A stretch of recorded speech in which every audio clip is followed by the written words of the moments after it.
Terus bahaya itu siapa?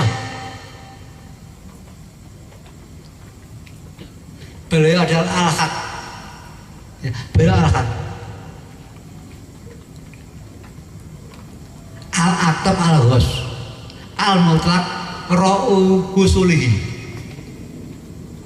Dengan ciri-ciri ada dua secara khaliah. Apa yang ada dalam diri beliau itu kita memandang sudah terbersit jiwa kita, ya. Jadi jiwa kita bangkit. Diri hal yang ada pada diri beliau itu membangkitkan diri kita. Jadi gini ya, ciri-ciri seorang Al-Haq Al-Mutlaq, ya. Itu ada dua ciri-ciri. Yang pertama akal. Akal itu apa? Hal yang ada pada diri beliau. Bisa membangkitkan jiwa-jiwa yang terlena. Bisa menimbulkan rasa berani sekaligus menimbulkan rasa takut. Dan bisa menteramkan kebahagiaan dalam diri kita, melebihi kebahagiaan kita selama ini dalam amal-amal soleh kita.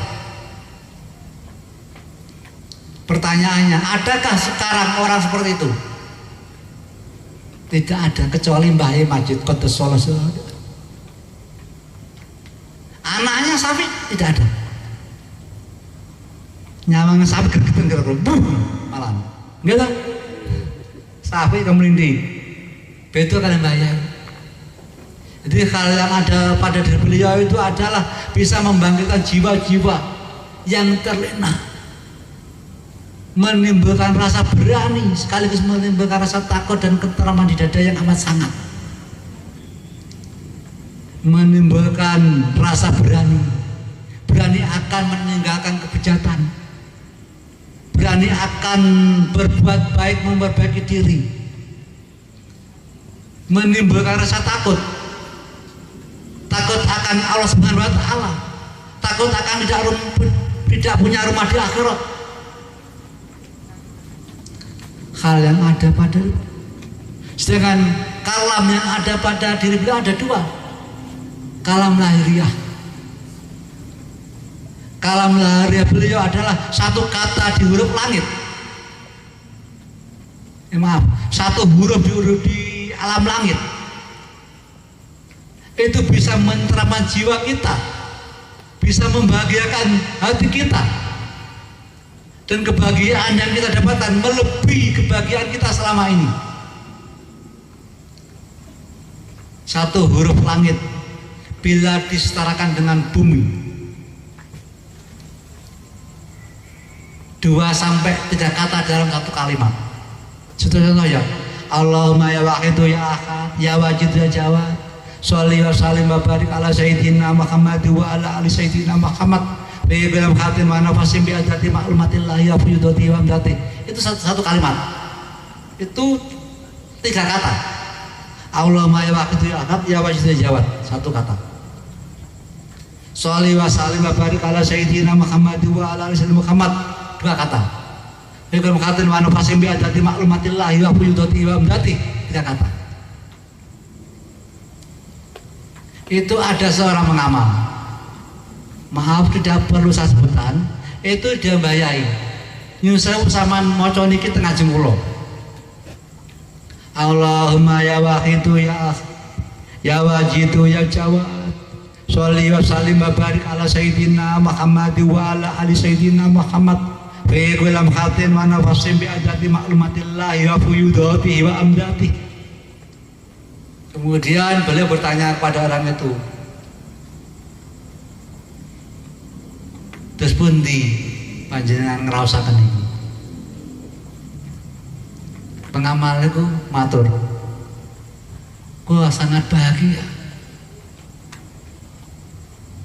Kebahagiaan kula melebihi kebahagiaan kula berhasil dalam ibadah. Lajeng beliau dawuh, kuwi lek tak ganti jasate, ora tak dukung jasate, mati dadak sampean sang bagian. Demi Allah niku terjadi nih. Saat ini kita sore pengamal itu sakit ditangketi, tapi mengke pengen angkat itu kalau kula mawon sinten boten nanti sekolah bentar iki kayaknya ngapunten tengeriku Itu kalam lahiriahnya, kata-kata yang beliau berikan. Terus kalam batiniahnya selalu berzikir kepada Allah, ahli zikri beliau. Kalam batiniahnya ahli zikri, selalu zikir kepada Allah Subhanahu dalam rohnya. Maka dari itu, kalau ada seorang yang mengaku-ngaku bisa mengatakan kepada Allah, tapi tidak punya dua hal itu, dagelan Jepang, tidak lucu. Tipu daya itu, maaf.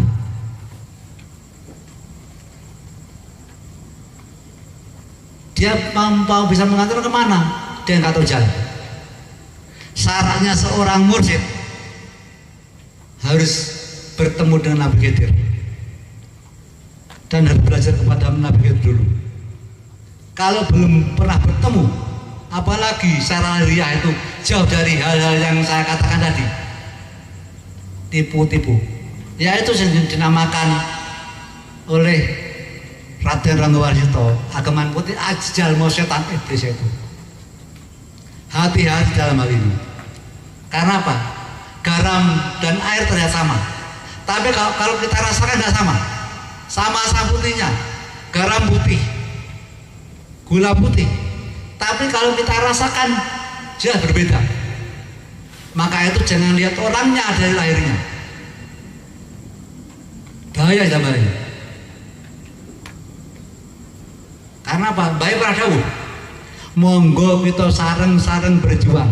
Udah baik. Itu saya juga pernah mendengar dawuh itu diungkapkan oleh adik saya tercinta ning Hayah. Waktu itu ada acara reuni SMA Kidiyah di Ngerejo. Adik saya ning Hayah tercinta juga mendawuhkan itu. Dawuh Mbahayai, monggo sareng-sareng berjuang. Dan dalam perjuangan sih janganlah kita menyakiti orang lain.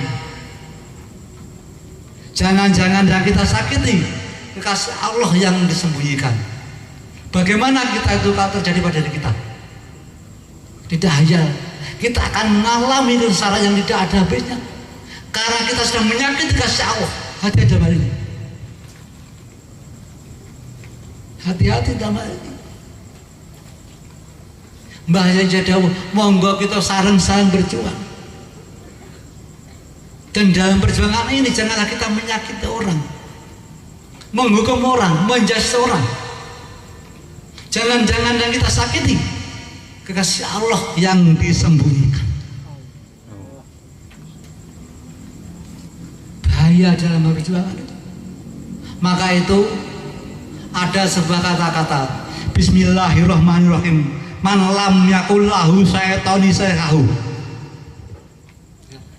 Barang siapa usul kepada Allah tanpa didampingi seorang guru arif billah kamil, gurunya setan. Setannya apa? Setan ini sifat iblis. Setan juga bisa berupa manusia, juga berupa jin. Karena apa?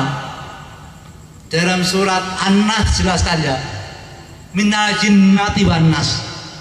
Setan terdiri dari jin dan manusia. Kadang kita konconya dewi, pandang ngejak kebejatan, itu setan namanya. Kita membayai, jangan-jangan kita sendiri yang setan berwajah manusia. Hati-hati sama ini. Hati-hati sekali.